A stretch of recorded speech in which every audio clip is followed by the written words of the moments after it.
Hello, dear friends. This is the March 2020 horoscope for people who have their sun or rising sign in Libra. The greatest news for March is the ingression of Saturn in a new sign, something which happens once in 2 years and a half. So obviously, this will be life-changing, especially when it comes to the areas that we need to work harder, that we need to be more organized and structured. And for you, Libra, the shift is huge because Saturn is no longer triggering your fourth house. So it will no longer square your sign. That's a good news. And also it can bring some relief when it comes to family, home, the place where you live, other people that you live together with you. This is the area where you might relax. And the other area where you need to be more serious, more organized and disciplined is the area of fifth house. It means creativity, it means children, your love life, your potential to take risks. Those are the areas which may need more serious approach.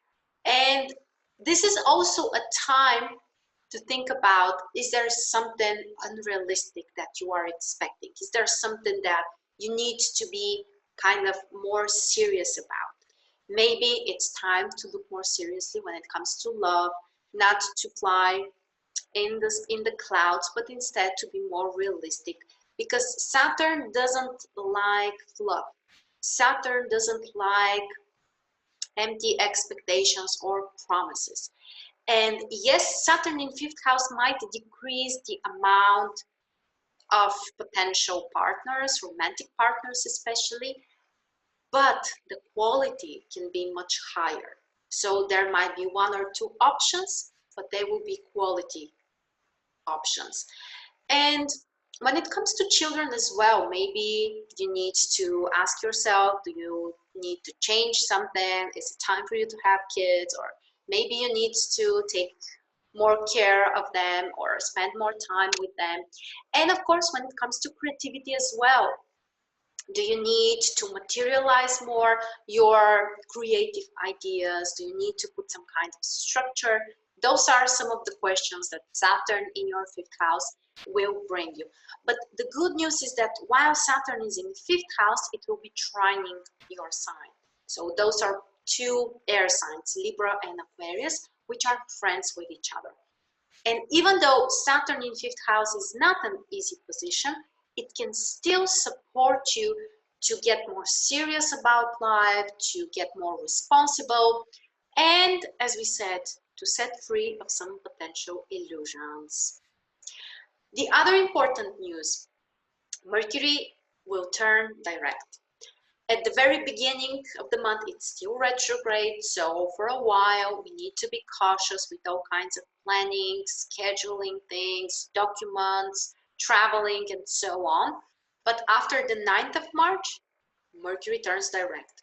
So things will slowly go back to normal, meaning that we would have the green light for new projects, that communication can improve, technical issues can be solved, and anything else that might have been messed up during the previous 3 weeks now can be fixed. And the other key trigger during the month are the 3 conjunctions that Mars will have. First of all, conjunction with Jupiter and Pluto in Capricorn, which means that it will trigger your fourth house. And these are, of course, energies that affect your personal life, your home, your family, property issues as well. Mars-Jupiter is a great combination which can allow you to start something new. It increases your motivation, your optimism and desire to take action, and overall can bring some kind of positive events that can manifest in your life, especially related to personal life. On the other side, Mars-Pluto is a more complicated combination. On the positive side, it can also be extremely empowering, bringing lots of strength to defend your position, to really follow through, to be confident, to do something, to be empowered. But there is also a risk that this conjunction may bring potential power struggles or confrontations, mostly with family members or close people. So be careful for the possible raising tension and just try to channel the energy in a more constructive direction. And the last conjunction that Mars will have will be in Aquarius with Saturn. So right after Saturn and Mars ingress Aquarius, they're also joining together.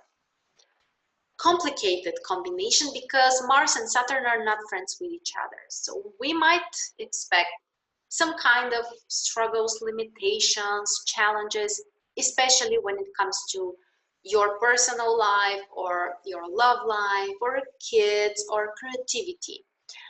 But there is also a positive impact of this transit. At least there is a potential for positive impact. It really depends on how we use it.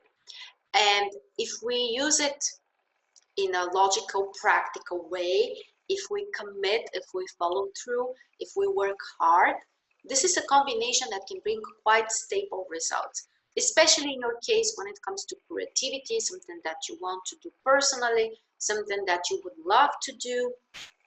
Focus on that, but work hard if you want to get some tangible results. So those are the major triggers of the month. As you can see, 5th and 4th house are strongly activated. So mostly personal life topics, love, romantic life, creativity, kids, and also relatives and other home stuff as well.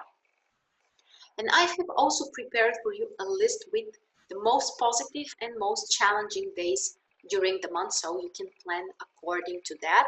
You might want to write them down or take a screenshot. And while you do that, I would like to announce something which can also benefit you. This is a new membership platform which I have created for you so that you can really make a difference in your life. This will include access on an app on your mobile phone with the daily horoscopes, with the private Facebook group.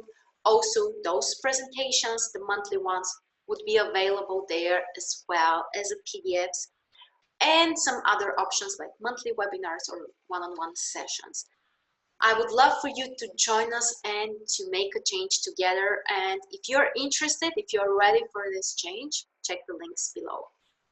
So hopefully you have wrote down this information. And now let's go quickly through each of the major events during the month and also describe how they will impact you personally. We begin with the 3rd of March with a challenging aspect. Venus in your 7th house will square Saturn in your 4th house. Mostly personal life challenges in relationships or with family members. Just don't push things too much, respect other people's boundaries, and be prepared for some kind of emotional frustration. Unfortunately, this is something we can expect with such a combination. The good news is it's very temporary. Then on the 4th, things are shifting. First of all, Mercury is going back to your 5th house. Mercury is still retrograde. So for a couple of days, it will trigger your 5th house, meaning that you need to be more careful with personal plans, with romantic plans and communication, with creativity, also projects that are related to art, and also with all kinds of hobbies. So basically in those areas, things might be kind of messy. On the other side, Venus is ingressing in your 8th house, which is mostly positive for financial stuff. Some kind of investment or receiving some support from somewhere. And on an emotional level, this may not be the most joyful position, but on the positive side, it can help you to go deeper into feeling something, connecting with your partner, and even transforming some emotions. The other important thing is that Mercury and Venus will be in a positive aspect on this day. So restarting some contacts or fixing some issues from the past related to love, finding ideas, or also some compromises that you can make related to love and communication. After that, on the 8th of March, we have two conjunctions. That's quite interesting. The first one between the Sun and Neptune in your 6th house triggers career, your daily schedule, and also health. On the positive side, this conjunction can bring lots of creativity, can bring inspiration, desire to do something, and also increased intuition, which are the best ways to do it. You may help other people, you may take care of someone also, but on the challenging side, this is a combination that can bring, first of all, increased sensitivity, which potentially might affect your health, or also some kind of messy situations related to your work. The other conjunction between Venus and Uranus is affecting your 8th house, the area of finances, investments, and mutual resources. Prepare for some surprises. It might be very exciting, it can be quite unpredictable and out of the blue, but it may also bring you some new opportunities financially and when it comes to resources. Then we get to the 9th of March with another two events. The first one is that Mercury is turning direct, which is great news. Things are about to go back to normal in a couple of days after that. But specifically on the 9th, we have to be even more careful. When Mercury is stationary, transitioning to, it doesn't matter whether to retrograde or to direct position, it can be quite problematic. So be extra careful with planning, with details and other stuff. But the good news, as I said, after that, things are going back to normal. Also, we have a full moon on the 9th of March, triggering your 12th and 6th house. It could be quite important and it requires finding the balance at work when it comes to how you take a rest, how you recharge yourself, and also health-wise. Do you need to change something? Do you need to let go of something? Then we get to the 11th of March with one of the most positive aspects during the month. The Sun in 6th house with Jupiter in your 4th house.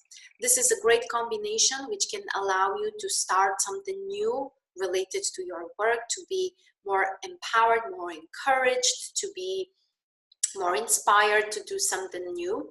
Also, when it comes to home and family, there could be some improvement, something that you may enjoy doing together with your family members, and even some property issues can be solved around this day. And then on the 14th, there are two other aspects that again trigger the same houses. The Sun in 6th with Pluto in the 4th house can also bring you lots of courage and empowerment when it comes to work, when it comes to business, or the things that you schedule on a daily basis. And it really brings lots of strength and power. So take action, do something important to transform something. The other supportive aspect is between Mars in 4th house and Neptune in 6th, which may increase your intuition, your creativity, the ability to find the right direction, what exactly you need to do. This may include both personal life situations and work situations. So in those two areas, you may be more creative, you might be more inspired to do something and change something. After that, on the 19th, we have another positive aspect between the Sun in 6th and Saturn in 4th house. Opportunity to organize things, to be more structured, to be more precise about things, and also to get some tangible results, especially at work, in your business, but also possibly related to home stuff or family issues. And later during the same day, the Sun will ingress your 7th house, bringing the focus more into the area of relationships and personal life things. Great time to focus on creating new partnerships or reconnecting to your partner, and overall being more connected to others. Generally, this is something that Libra enjoy because 7th house is the natural house of Libra. Then on the 20th of March, we have this amazing conjunction between Mars and Jupiter, triggering your 4th house, which means new opportunities related to your home, something you can do, something that you can fix, something that you may do together with your relatives. Also, when it comes to properties, can be a very productive period, either to fix something or to find a new property or to explore some new options related to that. Then on the 21st, Saturn will ingress your 5th house, bringing those shifts that we already talked about. More serious attention to creativity, to your romantic life, and also kids. And those are tendencies for the next couple of years. The 22nd comes with 2 other aspects, triggering again 2 houses. Venus in 8th with Neptune in 6th house. More creativity at work, more inspiration, especially positive for artists or people who need more creativity in their work. And also financially, this can be quite interesting. Intuitively, you may know what you should do, how to find some resources, so this can be very useful. Also, Uranus in 8th house connects with Mercury in 6th house, and this can bring some ideas, some insights, again, work-related and financially related, potential investments or finding resources, or just having these insights and valuable ideas, what you can change work-wise. The 23rd of March on the other side is more specific. Mars and Pluto are joining together in your 4th house. As we said, this can be very intense, very empowering, but also bringing some potential power struggles. Be careful with communication with relatives, with anything that's related to your home, with technical stuff at home as well. And the 24th brings the new moon. New opportunities, basically that's the beginning of a new cycle. It may include other people, your partner, or finding new partners in your life, or just doing something together with another person who supports you. So connect to others. This is the best time of the year to really explore new partnerships and relationships. Then we get to another positive combination on the 28th. Venus in 8th house with Pluto and Jupiter in your 4th house. This is a great time to focus on some family stuff, on some property stuff, maybe think about some investments, and generally to deepen the connection with family members and relatives. You could be successful. This is an amazing combination between the 2 benefactors, Venus and Jupiter. So open up your mind for new ideas, for investments, for anything that includes your family, and also for enjoying more of the time with your family members. Then we get to the 30th of March with the ingression of Mars in your 5th house. Mars brings energy, vitality, desire to take risks. So this could be a theme for the next couple of months, approximately 2 months. But what's important is that at the very end of the month, so basically on the 31st, Mars will join Saturn there. So as we already talked about it, it could be specific. It might be bringing you some kind of resistance or something you have to overcome, and also ability to be more structured and more organized when doing something that you love. As I always say, it really depends on how we use the energies of the planets. And that, my friends, was your March 2020 forecast. As we said, major influence is triggering your 4th and 5th house. Mostly personal life situations will be important during the month. And don't forget, if you are ready to make a change, join MarStrars Dream Team and check the links below for more information. Thank you so much for your time, and I'll see you soon.